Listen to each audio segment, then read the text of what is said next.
What's good, man? Yo, we definitely got another video, man. We're gonna check out this ruined the NBA. Now I know a lot of things that ruin the NBA, but I'm not gonna say it. You know what I'm saying? I don't want to make no controversy, but I'm gonna go ahead and click on this video and see what exactly ruined the NBA. And I'm gonna give my analytical professional NBA analysis view on it. Better than the NBA commissioner. So present day, many NBA Facts. fans, they believe that the NBA has been ruined. Well, for one, assuming that the NBA actually is ruined, because not everybody agrees with even that part, that is subjective. If in fact the NBA actually is ruined, Put the quality all the way up for y'all boys. Definitely poses the question, who is the NBA? Millions of people worldwide, they are beginning to say this. Many people are checking out on the NBA altogether. And if you ask people who ruined the NBA, you will get a plethora of different answers. And trust me, we're going to deal with... Not going to say it. Pretty sure he's going to say it in the video. We're going to save it for later, but y'all already know. Them in this video. But yes, if you ask most people who ruined the NBA, you'll start to get answers like, some will say LeBron James ruined the NBA. They'll say that since 2010, he started these prime stars, super teams. He started... Yeah, LeBron ain't start the super teams. The super team's been around since you was even born, bro, and me. The super team's been around in the prime Laker Jerry West days or something like that, bro. That's what I heard. They had all these players that I can't remember the names of, but of course they was supposed to be good, right? So yes. Well, if we go into the modernized state of it, we could say the Celtics because they had KG, they had Paul Pierce and Ray Allen, right? You're not going to say that. We're not going to call them a super team. We're going to call this the first super team ever in NBA history, right? All right. Started the player movement era. They believe he monopolized the Eastern Conference and then came to the Western Conference, monopolized the Western Conference. They mentioned how he has an agency that is in the NBA present day moving players. Then if you ask others, they'll say Kevin Durant because of the whole move to Golden State, how he... I could say that's one of the worst moves in NBA history. KD to Golden State. And it's not the same not the same as Miami Heat move. Because you got to realize LeBron's, let's say not LeBron. The Miami Heat, they wasn't doing good before LeBron came. They had a few playoff berths, first round exit. You know what I'm saying? D-Wade was wasting his career. LeBron came. They wasn't good without him, first of all. They wasn't good without him. They wasn't going to even make the finals without him. No way. They wasn't even going to go to the conference finals. Maybe not even the second round. But this team without KD won 73 games before he even came.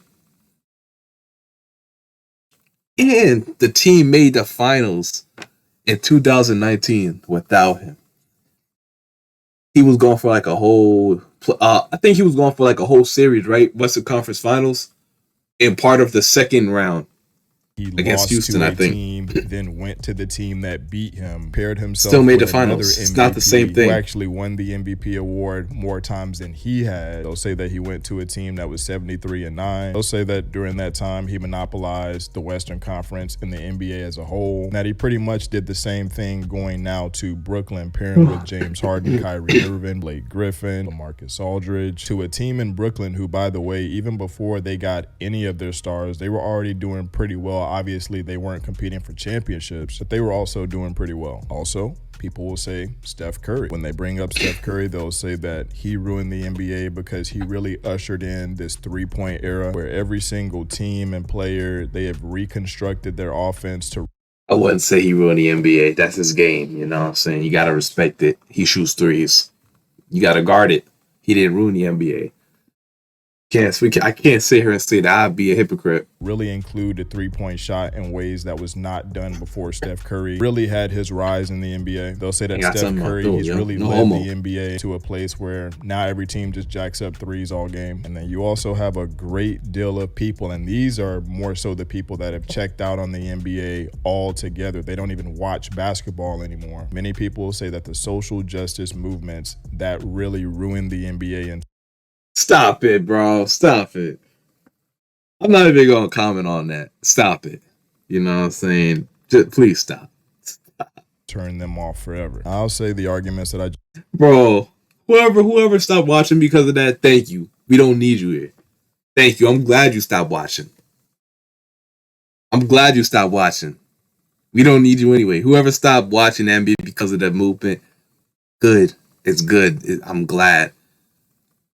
Just talked about. In some ways, those can be subjective topics. Nothing but a then bunch in of just some racist ways, white every people single one of those things that I watching just it, bro. talked about, there may be some Come on, truth bro. to every single argument there. However, people are really missing one huge reason. And again, this is assuming that the NBA has been ruined, tainted, decreased in value or viewership, desirability, or if you're in the gaming community, you know what this means, replay value. Maybe the NBA has lost some replay value to have returning viewers during the regular season. See, I personally believe, yeah, I guess you even can say with that. all those things I just talked about, Regular there was season, something everybody just wants to watch huge the that is playoffs at missing this there point. that nobody's really talking about. See, I'd like to take you back to those first two people that I mentioned in LeBron James and Kevin Durant. Now, there was a time where both LeBron and Kevin Durant, they did not exercise player movement, and take a look at what happened. Now, trust me, guys, I'm not one of these people that is some, super LeBron fanatic. Yes, he's one of my favorite players, but unlike a lot of LeBron fans, I can actually acknowledge not just the good, but even some of the more critical sides of some of the arguments surrounding LeBron James. And I have to preface my statements by saying this, because if I don't, in my following comments, you're just gonna try to cast me off as some huge LeBron stan, basically. I am not of the belief, and it is actually not factual, that LeBron had no help his first go around in Cleveland and that the organization did absolutely nothing for him. He did have very successful teams there, 66 wins, 62 wins. He didn't play with a dominant superstar, but he did play with an all-star there. And then whenever he actually left and then came back, that organization, they did everything that he wanted. They had the biggest payroll in NBA history at the time. All the guys that he wanted paid, they got paid. He got every single player that he wanted. Contrary to popular belief, if we do look at the facts, Cleveland Cavaliers did a lot for LeBron James that he wanted. The only people that can really disagree with that are those who disregard objective facts. So now that I got that out of the way, this has nothing to do with what other teams were doing, but at that time, Yeah, but I feel like a lot of superstars, they don't like when they hear Cleveland, it's like, Cleveland. No, nobody wants to go to Cleveland. It's not really a big market. Since before LeBron came, it wasn't really a big market. But it's like nobody wanted to go there. So if no superstar was gonna come join LeBron if it wasn't for like a trade. They wasn't gonna just sign at Cleveland in the regular season or the off season, bro. Nobody does that. I haven't seen one superstar sign to Cleveland in the offseason in my life. Not one. He was either drafted there or sent there via trade. remember what the media started saying to LeBron James. Let's keep in mind, whatever the media usually says, the majority of fans in the world, they usually go with. The media is very calculated in what they put out and how they put it out. This is why I can tell you a fact today, and if the major networks, what they tell you is different, whether that be ESPN, FS1, it doesn't matter if I tell you a straight up fact. If the media told you different, majority of people, even if what I say is an irrefutable fact, they will send hate and they will talk about how I'm wrong. People really need to realize the power that the media has amongst the minds of the people. And so with that being said, we all remember the things that Stephen A. Smith and Skip Bayless were saying in regards to LeBron James not winning championships with the Cleveland Cavaliers, how he was in year 7 and his career was going on. He hadn't won yet. My whole point with LeBron James is that he just needs to be quiet. You could get back on the court and make up to millions upon millions of fans who watched you wet the bed in the fourth quarter. That's what you need to be doing. Dang, Steven. That hairline, bro. Oh, my God. I don't want to care. I want to hear about your sneakers. I got no problem with none of that. But LeBron James, it is time. And the reason that I say it's time is because he's the one with the tattoo, the chosen one. He's the one with the King James. I want to hear stuff. He's a great guy, and he's got to deal with a lot of stuff. And we, bottom line is he's a great person, okay? And we shouldn't even be focused on anything but his game. But his game has come up short time and time again. And the one other thing that I want to say, Skip, before I leave this to you, and I'm dead serious about this. There's something about LeBron James that's really starting to alarm me. You got titles, King James, chosen one. None of the great guys, they shun all of that until they won a championship. It's like he wants to be crowned with no rings. You don't get to do that. Skip's been saying You that got to for get years. it done.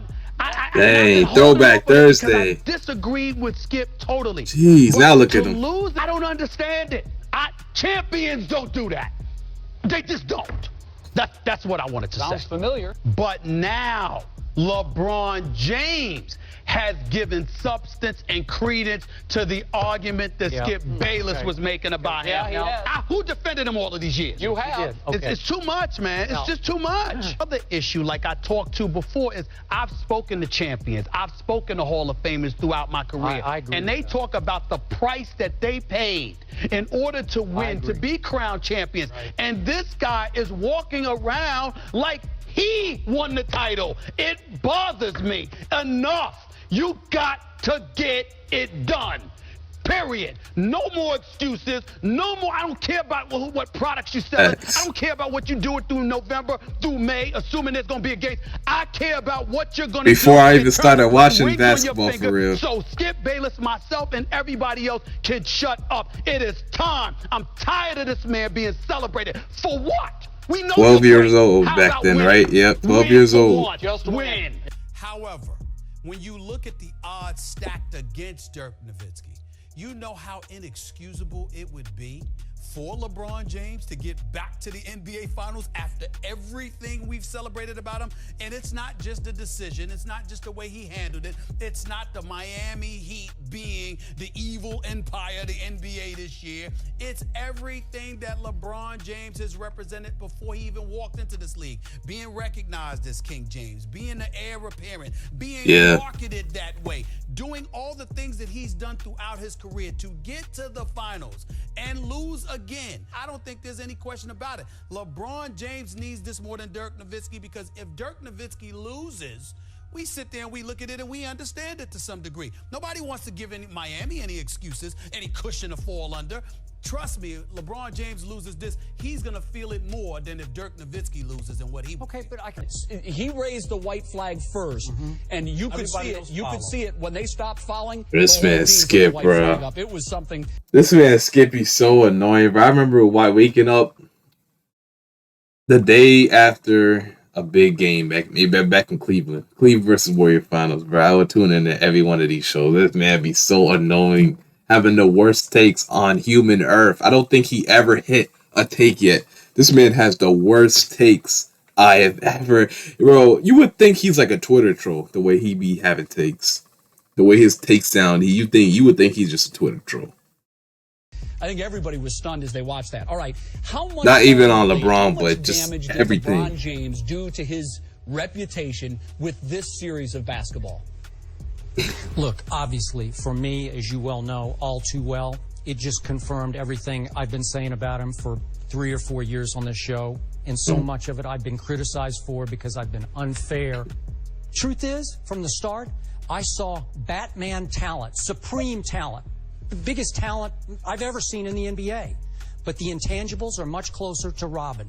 He's Robin more than he's Batman. Right. He's Pippen more than he's Jordan. And so what this caused the fans to start doing, they also started to apply pressure. Well, yeah, LeBron, he's this great talent. He's this generational talent, but he's not winning. He's not winning. And again, we're going to get to who is actually to blame. Assuming that the NBA actually is ruined, we're going to get to who's actually to blame for this. So the fans, they started to apply pressure. The media, Stephen A. Smith and the big people in the media got this huge movement going. Then what happens? We get to LeBron James and his decision to go to Miami to pair with, at the time, and again, you can look at the facts. At the time, Kobe Bryant, he was fresh off of a back-to-back repeat and back-to-back finals MVPs. Kobe Bryant was the best player in the league at that time, followed by LeBron James. And then the third best player at that time was Dwayne Wade. And Dwayne Wade had recently just came off of a season. Even though he didn't win MVP, he did finish in the top 3. You had LeBron. He was on a successful, if we're talking about wins, you can't mention to me 73-9 for the Golden State Warriors pre-Kevin Durant. Talk about how successful they were. Then when I say, hey, LeBron James in Cleveland, they had the 66-win team, you can't tell me they're trash. This is how you can expose people's biases. You can look at what the Cleveland team did that year versus the East and Western Conference. You Yeah, can look at the 66 stats of all the games, players, bro. not That's just a LeBron lot. James, how many guys they had. That's a averaging lot. double figures, all that. So LeBron, he left that 66 win team. He was already leading to the playoffs. He joined Dwayne Wade, another superstar who was already a Finals MVP, had a few seasons where he did finish tops in MVP voting. He just didn't win it, but was still leading that Miami Heat team to the playoffs. And then another player who gets really disrespected, Chris Bosh. Chris Bosh at the time, he was on the Toronto Raptors leading that team to the playoffs. And if anybody remembers prime Dwight Howard, he was giving Dwight Howard 45 and 10. Please go look it up. I actually think Chris Bosh is one of the most underrated players in NBA history. Definitely one of the most disrespected. So essentially, when you have rated God, I didn't realize he was if that anybody good. remembers prime Dwight Howard, he was giving Dwight Howard 45 and 10. Please go look it up. I actually think Chris Bosh is one of the most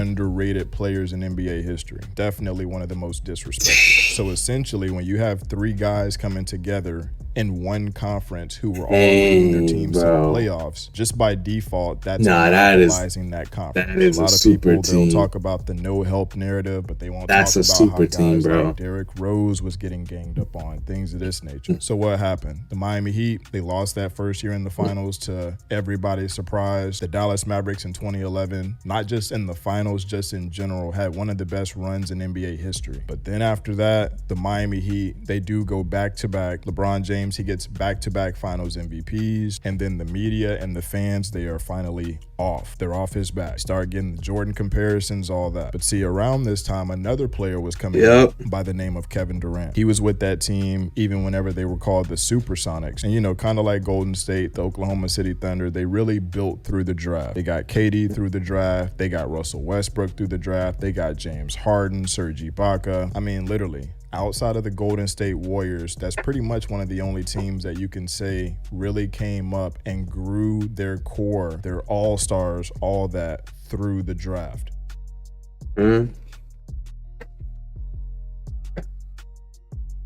That's why personally, I really... Wait, what happened?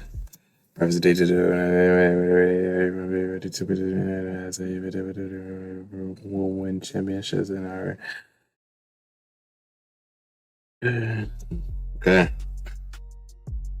That's why personally I really hated to Denver see Nuggets. Kevin Durant go to the Warriors, because I really wanted those two teams to just battle it out. It made it to where you truly didn't know which team was going to go to the NBA Finals to just battle it out. It made it to see Kevin Durant go to the Warriors, because I really wanted those two teams to just battle it out. It made it to where you truly didn't know which team was going to go to the NBA Finals. And if we look at the East and Western Conference, over the last 10 years, that was truly one of the only years where you really didn't know who was going to go to the finals. I'm talking in the Western Conference. We already knew in the Eastern Conference who was going to be in the finals, all that. But if you look at both the East and the Western Conference, if we look at in 2016, Warriors versus Oklahoma City Thunder, that definitely has to be one of the only series in the last 10 years where you truly didn't know who was going to win and be propelled to the NBA Finals.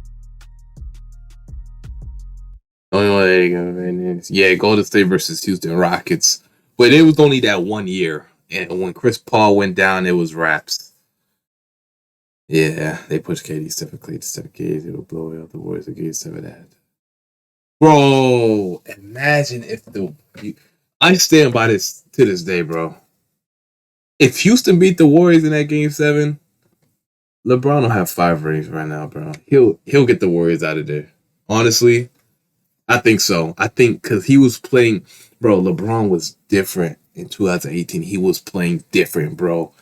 He was playing different. I really think he would have beat him. I don't know. I just really think he would have beat him, bro. He was playing different. 51 points on the Golden State defense.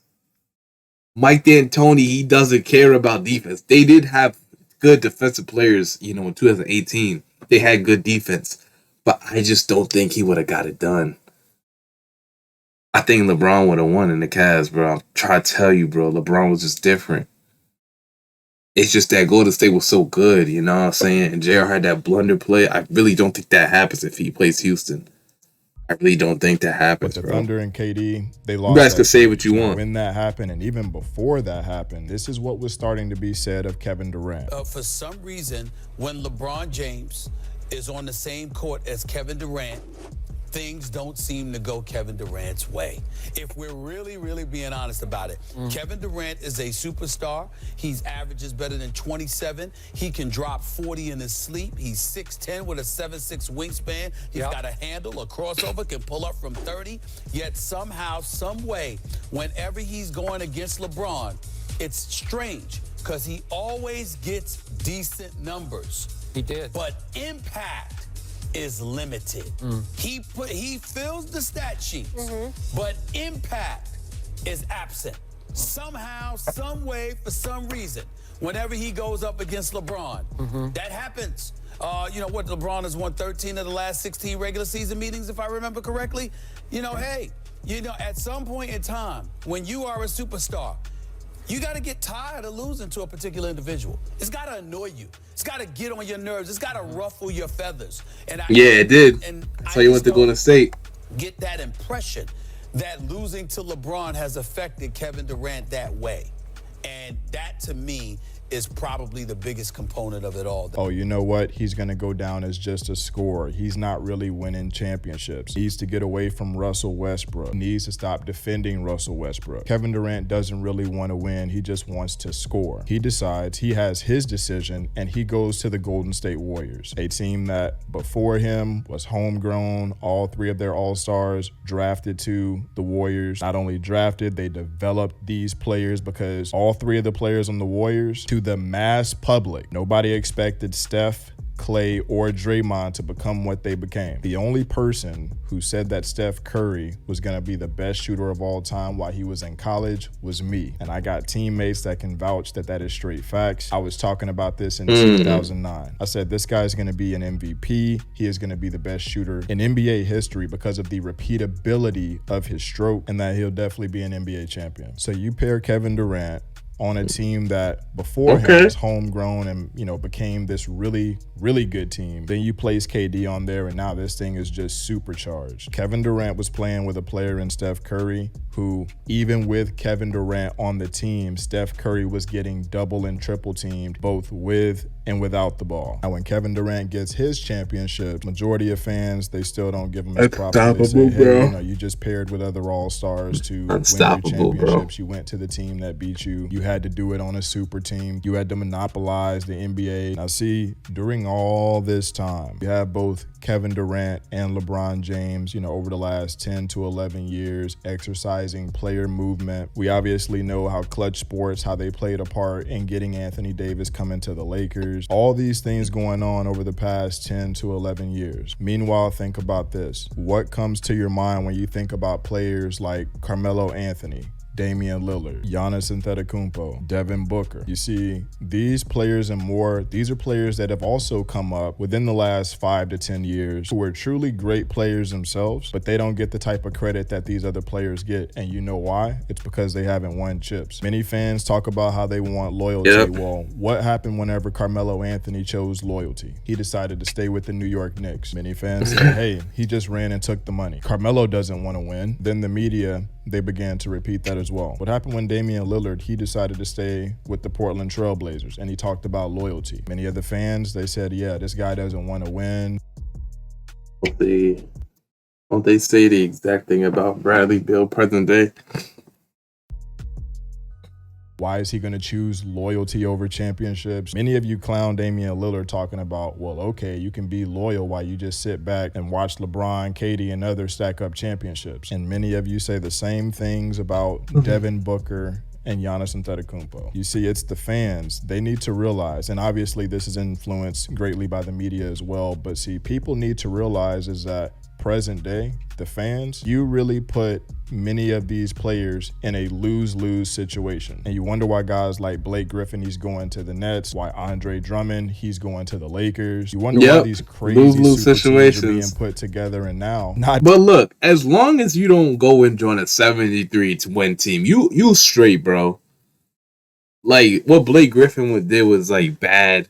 LaMarcus Aldridge, it was bad because it's obvious they just joined it for the championship, bro. It's obvious. Like you can't make it that obvious. If you want to join, just join like a team like the Bucks or something. They're not really favored to win, obviously, but if they win, it's a sweet repot. It's a sweet reward. It's a low risk, high reward move. You know what I'm saying? You going to the Bucks, going to join Giannis, give them that edge. You're supposed to join a team to give them the edge to win the chip, not join a team that already is favored to win. You know what I'm saying? You're supposed to be the guy that gives them that edge. That's what you got to do. Teams, but even the so let's say Dame goes to a team like let's say Dame goes to a team like the Heat or something. You know what I'm saying? Then the Heat are not favored to win the chip right now, but if Dame goes there, he definitely gives him that edge. Or let's say Giannis goes to a team like, let's just say the Nuggets in place of Jokic. You know what I'm saying? The Nuggets are not favored, but when they get Giannis, they're definitely put it over the edge. Teams that are not as good as those. You got to be the guy that puts them over the edge. Attempt at creating a super team. Well, think about it. Many of these players, they're in a lose-lose situation. If they exercise what many of you say is so respectable and so honorable, and they're loyal to their team. Let's keep in mind, teams that a lot of times, they're not even loyal to these players. And if you need that's what I've been saying. You can just look at what happened with the Boston Celtics and Isaiah Thomas. This man was loyal. He played through injury. He played Derrick Rose in the Bulls. He was an MVP candidate that year, and they didn't even rock with him. They traded him off as if he was nothing. And he was on pace to get really the most money he would ever be able to get in the NBA. And this guy never got it. Fast forward to 2021, and now he's fighting to get back into the NBA. It's a shame. For a super match. DeMar DeRozan in the Spurs. Even with that being the case, you can look at everything. You bro. Exude this loyalty that you talk about, but what doesn't do you exist? Tell that player. You tell them that they're just money hungry. You tell them that they don't care about winning. But then on the other hand, when these same players do decide to make moves that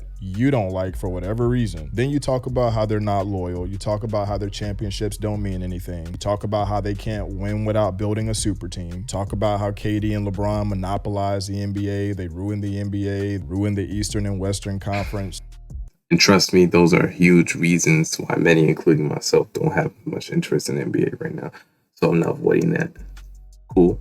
Well, as I always talk about in these videos, put yourself in their shoes. LeBron, a generational talent, yet he wasn't winning. Kevin Durant, same thing. Generational talent, was not winning. So then these guys, they decide to make moves that, yes, monopolize conferences. These are prime star super teams. People talk about the Boston Celtics in the 2000s. Those guys were past their prime. What LeBron and KD did, they took it to an entirely different level with guys in their prime getting together. Guys who in the same conference, KD and LeBron, I guess you could say that. Guys that in their same conference was already leading their teams to the playoffs. But when you think about how the media is and you think about how the fans are, and again, I ask you this question, can you blame them? Because what if Kevin Durant and LeBron, they chose to stay loyal, but they didn't win? What would you be saying about them in 2021? I don't know. Maybe you'd be talking about them like they're a Giannis, or like they're a Damian Lillard, or a Devin Booker, or a Carmelo Anthony. So when the media and the fans, they put these players in positions to where no matter what they do, you're gonna have a problem with whether they stay loyal or they choose to go build up super teams where they can run the table. And yeah, is it an easier championship? Of course it is. But you guys don't think that people around the league are looking at what was being said of LeBron at first, what was being said of Kevin Durant at first, and then what was said after they won championships? Or just the very fact that no matter what they can say after their career that they won championships? Well, if you think about that, no wonder why everybody's running to the Lakers and they're running to the Brooklyn Nets present day. No wonder why James Harden made it known that he wanted to go to the Brooklyn Nets. Keep in mind, am I saying that these things are best for the league? They're definitely not. People want to talk talk about how super teams always existed and how there was never parity in the league, stop it. Yes, your statement at the core is true, but it was never some BS like this. See, I watched the NBA in the latter part of the 90s, even though I was really young. All of the 2000s, I saw all the great teams that came through, and I can definitely tell you that it's not what it used to be. For some reason, you have a whole lot of people acting like what's going on in the league has always been the case, and that is just not true. Just getting back to the overall topic of this, when we think about who ruined the NBA, again, assuming that the NBA is actually ruined, hey, if you want, you can look at KD. You can look at LeBron. You can look at these super teams that are rampant within the NBA nowadays. Just make sure that while you're blaming those two guys, while you're blaming Steph Curry, while you're talking about the social justice movements that the NBA has dibbled and dabbled in, make sure to look at yourself and say, what am I demanding of these players? Am I putting these players in a position where they really can't win no matter what they do? Because most of the media and the fans, they clown people like Devin Booker, Damian Lillard, Giannis Antetokounmpo, Carmelo Anthony for staying loyal. But then at that same token, if they choose to make the moves that a Kevin Durant or a LeBron makes, oh, well, now their chips aren't really valid. Is it so much about who really ruined the NBA, or is it more so about the factors that aren't being talked about? And the media and the fans, that is a huge factor that doesn't really get talked about. But hey, tell me, what are your thoughts on this? In your opinion, who ruined the NBA, assuming that it actually is ruined? Because again, that is subjective. Make sure to like this video if you haven't already. Follow me on Instagram at Randy J. Booker. I'll see you soon in the next video. All right, man, that was a cool video, you feel me? Honestly, after watching that video, I'm gonna have to still say, the NBA is not ruined. But what KD did is, you know what I'm saying, it wasn't the best of ideas. But he did what he had to do, I guess. He gonna live with it.